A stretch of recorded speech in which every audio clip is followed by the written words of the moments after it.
Mic के daddy mic और मुझसे मिलने के लिए तैयार हो गए थे। शनिवार की सुबह 7:30 बजे मैंने शहर के दूसरे हिस्से में जाने के लिए बस पकड़ी।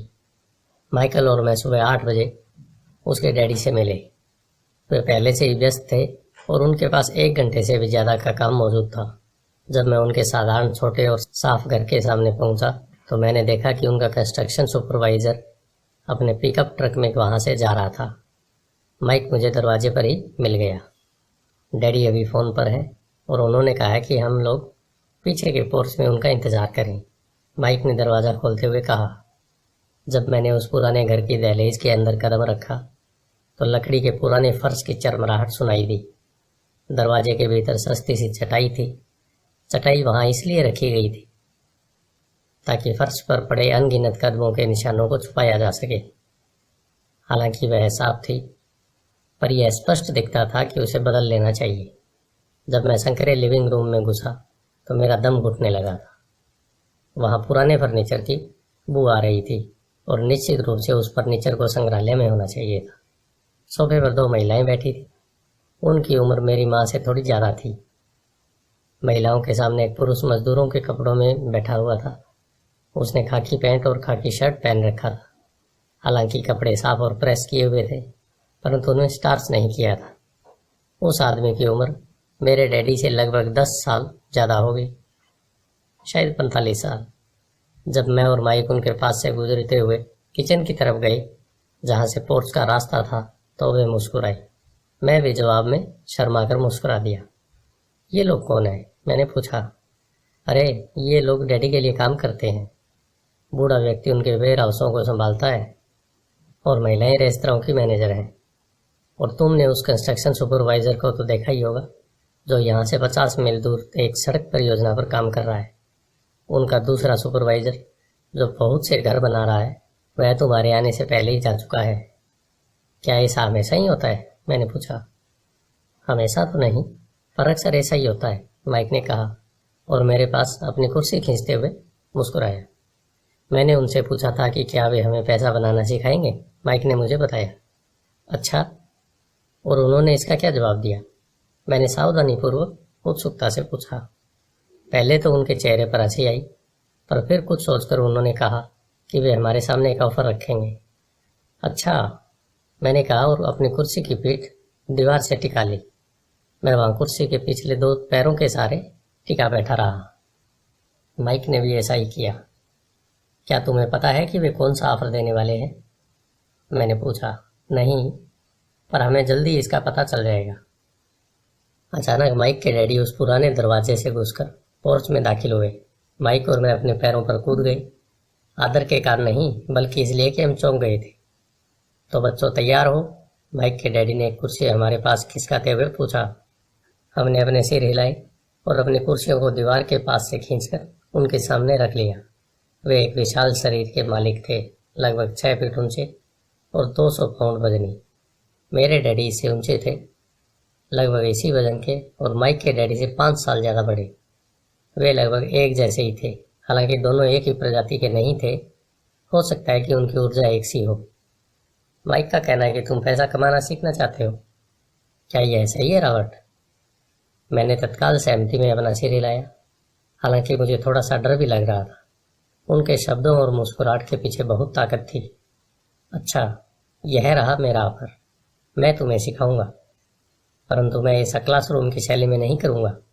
अगर तुम मेरे लिए काम करोगे तो इसके बदले में मैं तुम्हें सिखाऊंगा। अगर तुम मेरे लिए काम नहीं करोगे तो मैं तुम्हें नहीं सिखाऊंगा।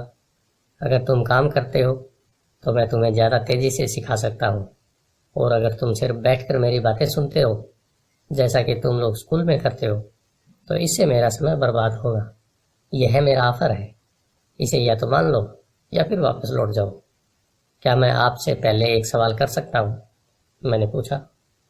नहीं, इसे या तो मान लो या फिर वापस लौट जाओ। मेरे पास बर्बाद करने के लिए फालतू समय नहीं है। अभी ढेर सा काम पड़ा है।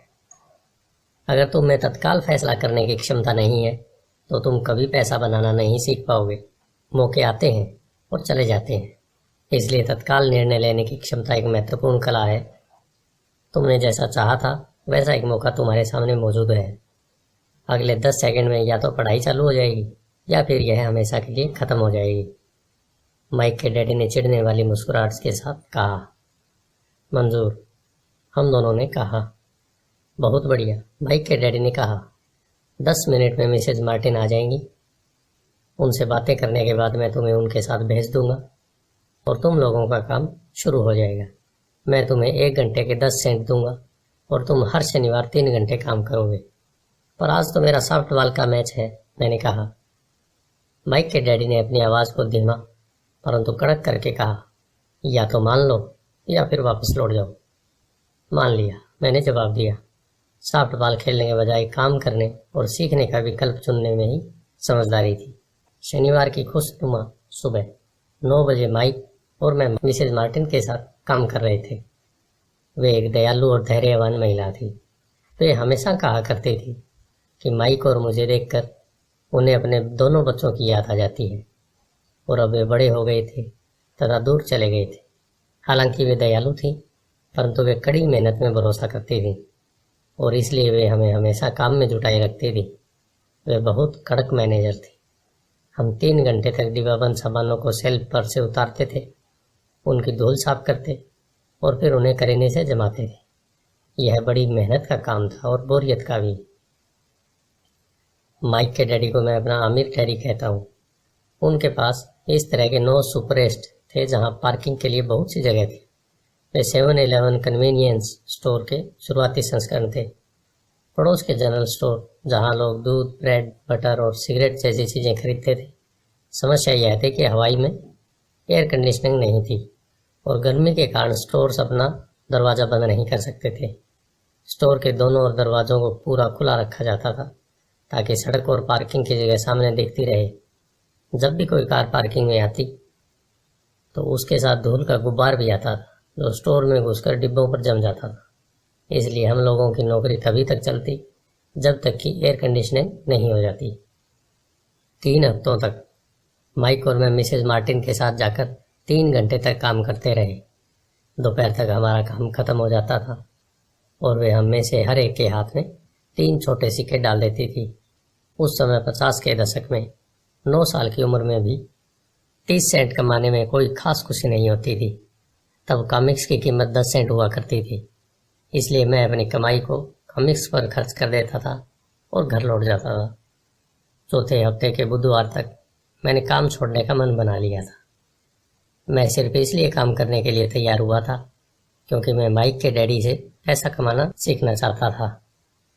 चौथे हफ्ते के बुधवार तक मैंने काम छोड़ने का मन बना लिया था।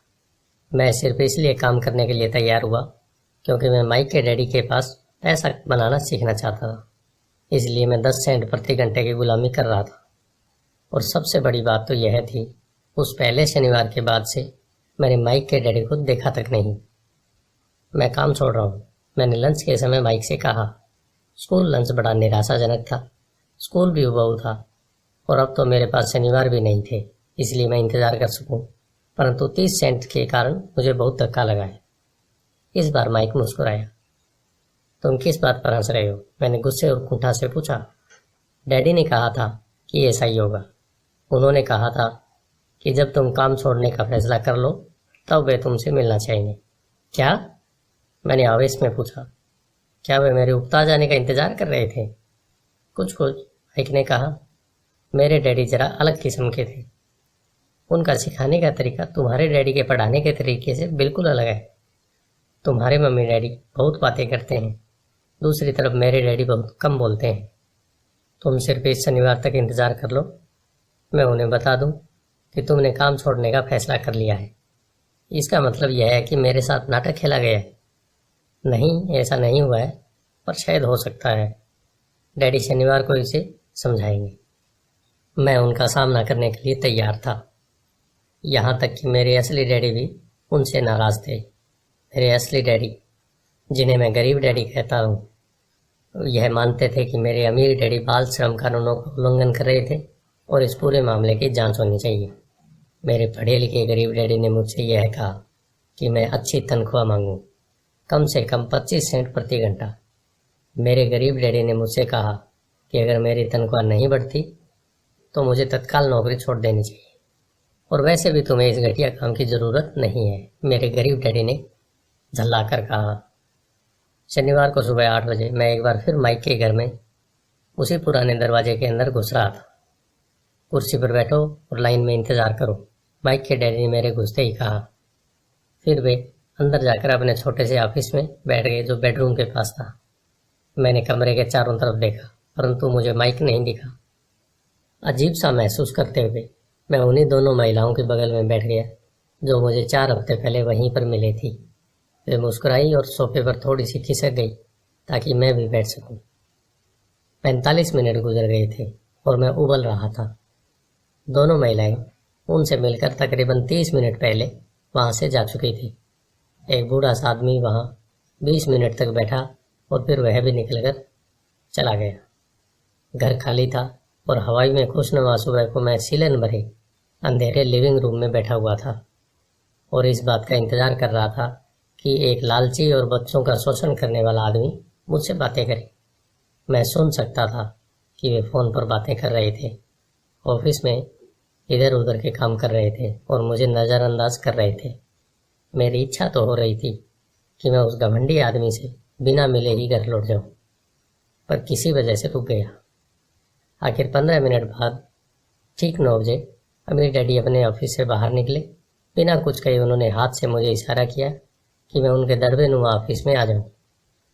अमीर डैडी ने ऑफिस की कुर्सी में बैठते हुए कहा, या तो तुम्हारी तनख्वाह बढ़ाई जाए या तुम काम छोड़ रहे हो, है ना? हाँ, समझौते के मुताबिक आप अपनी शर्त पूरी नहीं कर रहे हैं, मैंने लगभग आंसुओं से भीगे स्वर में कहा। 9 साल के बच्चे के लिए एक वयस्क का सामना करना बहुत ज़्यादा डरावना था। आपने कहा था कि अगर मैं आपके लिए काम करूंगा तो आप मुझे पैसा कमाना सिखाएंगे। अपनी तरफ से मैंने आपके लिए काम किया है, मैंने कड़ी मेहनत की है। इस काम के लिए मैंने अपने बेसबॉल गेम की भी कुर्बानी दी है और अब आप अपने वादे से मुकर रहे हैं। आपने मुझे कुछ भी नहीं सिखाया। आप धोखेबाज हैं, जैसा शहर के सभी लोग कहते हैं। आप लालची हैं, आप केवल पैसा कमाना चाहते हैं और अपने कर्मचारियों का बिल्कुल ध्यान नहीं रखते। आपने मुझे इतनी देर तक बाहर बैठाए रखा और मेरी जरा भी इज्जत नहीं की। मैं एक छोटा सा बच्चा हूँ और आपको मेरे साथ इससे बेहतर बर्ताव करना चाहिए था। अमीर डैडी अपनी कुर्सी में पीछे झुक गए। अपने हाथों को ठुड्डी तक लाकर उन्होंने मुझे घूरा। ऐसा लग रहा था जैसे वे मेरा विश्लेषण कर रहे हों। बुरा नहीं है, उन्होंने कहा। 1 महीने से भी कम समय में तुम वही भाषा बोल रहे हो जो मेरे ज़्यादातर कर्मचारी बोलते हैं। क्या? मैंने पूछा। मैं समझ नहीं पा रहा था कि वे क्या कह रहे थे और इसलिए मैंने अपना दुखड़ा रोना चालू रखा। मुझे लगता था कि आप अपने वादे पर कायम रहेंगे और मुझे कुछ सिखाएंगे।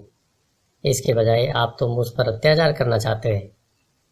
यह तो जुल्म है, सरासर जुल्म। मैं तुम्हें सिखा तो रहा हूँ, डैडी ने धीमे सी आवाज़ में कहा। आपने मुझे क्या सिखाया?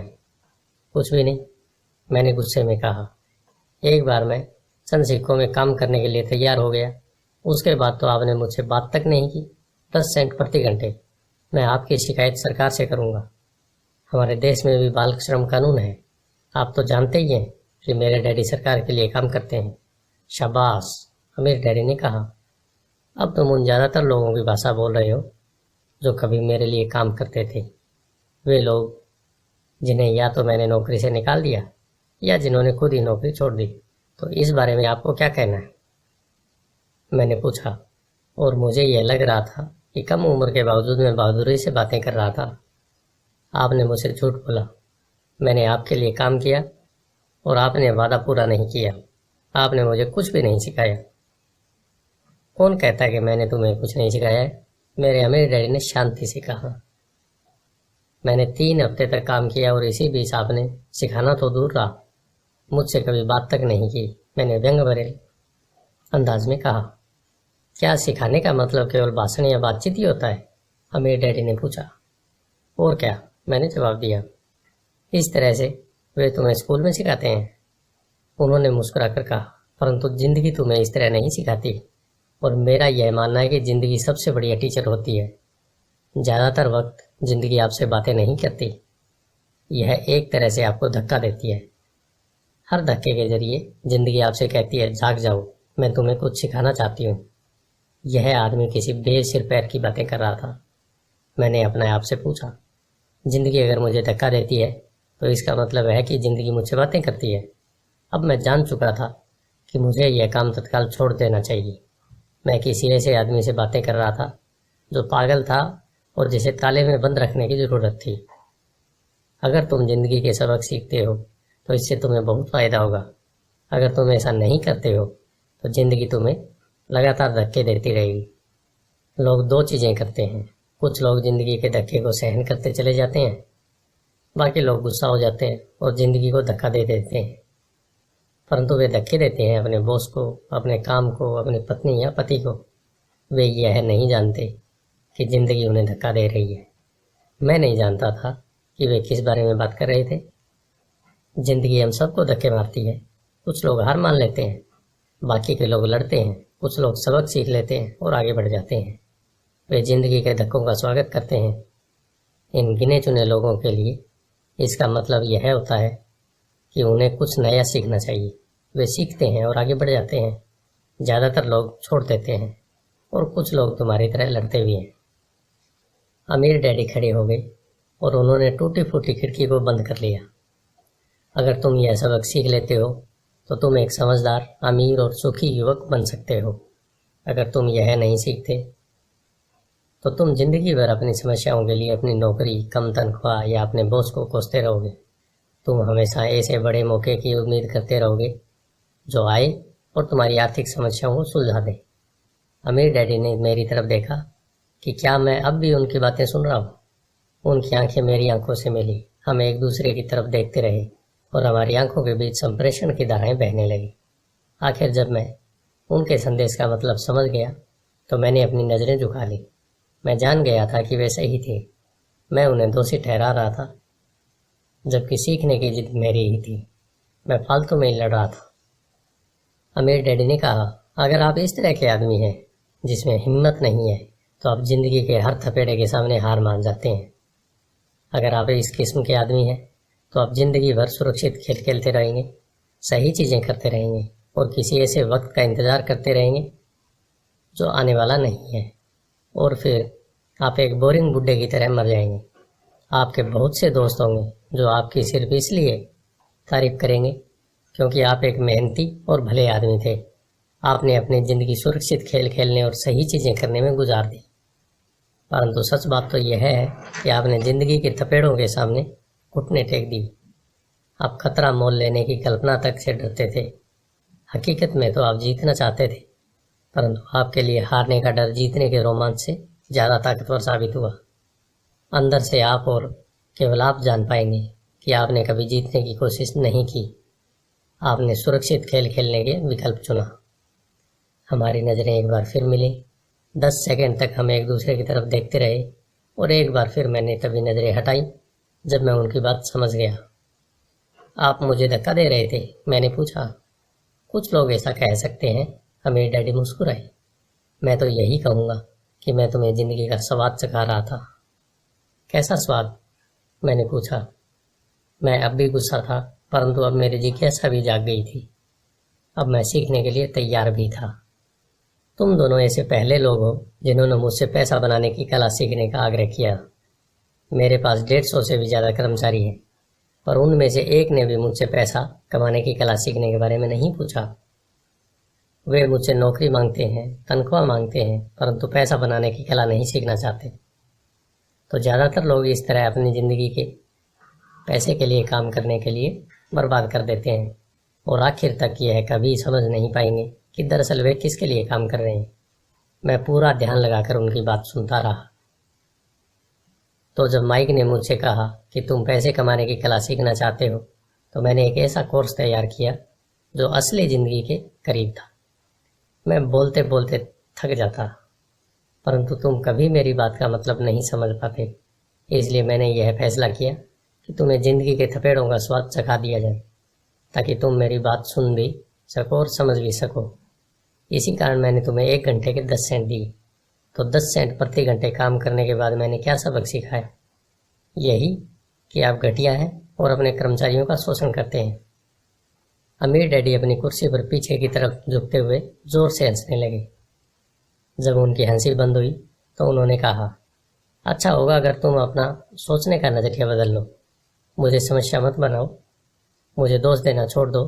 अगर तुम सोचते हो कि तुम्हारी समस्या मैं हूँ तो तुम्हें मुझे बदलना चाहिए। इसके बजाय अगर तुम्हें यह लगता है कि तुम्हारी समस्या तुम खुद हो तो तुम खुद को बदल सकते हो, सीख सकते हो और ज़्यादा समझदार बन सकते हो। ज़्यादातर लोग चाहते हैं कि दुनिया का हर आदमी बदल जाए, बस हम खुद ही नहीं बदले। मैं तुम्हें यह बता दूं कि किसी दूसरे को बदलने से ज़्यादा आसान है यह कि खुद को बदला जाए। मैं आपकी बात ठीक से समझ नहीं पाया। मैंने कहा, अपनी समस्याओं के लिए मुझे दोष देना छोड़ दो, अमीर डैडी ने अधीरता से कहा। पर आपने मुझे सिर्फ 10 सेंट का ही वेतन दिया, तो तुमने क्या सीखा? अमीर डैडी ने मुस्कुरा कर पूछा। यही कि आप घटिया हैं, मैंने शरारत भरी मुस्कान के साथ कहा। अच्छा, तो तुम यह सोचते हो कि समस्या मैं हूँ? अमीर डैडी ने कहा। वो तो आप हैं ही। खैर, इसी तरीके से सोचते रहो और तुम जिंदगी भर कुछ नहीं कर पाओगे। अगर तुम्हारा नज़रिया यही है कि समस्या मैं हूँ तो तुम्हारे पास क्या विकल्प रह जाते हैं? अगर आप मेरी तनख्वाह नहीं बढ़ाते या मुझे ज़्यादा इज्जत नहीं देते तो मैं काम छोड़कर चला जाऊँगा। ठीक है, अमीर डैडी ने कहा, और ज़्यादातर लोग यही करते हैं। वे काम छोड़कर चले जाते हैं और दूसरी नौकरी की तलाश करते हैं जहां उन्हें बेहतर मौके और ज़्यादा अच्छी तनख्वाह मिलती है। तुम्हें यह गलतफहमी होती है नई नौकरी या ज़्यादा तनख्वाह से समस्या सुलझ सकती है। ज़्यादातर मामलों में ऐसा नहीं होता। तो समस्या किस तरह सुलझ सकती है? मैंने पूछा, 10 सेंट प्रति घंटे के हिसाब से तनख्वाह लेकर मुस्कुराते हुए। अमीर डैडी मुस्कुराए। यही बाकी लोग करते हैं। वे यह जानते हुए कि कम तनख्वाह में काम करते हैं क्योंकि नौकरी छूट जाने पर उनका और उनके परिवार का पेट कैसे भरेगा, इसलिए मन महसूस कर वे नौकरी करते हैं और यह सोचकर तनख्वाह बढ़ने का इंतजार करते हैं कि ज़्यादा पैसा आने से समस्या सुलझ जाएगी।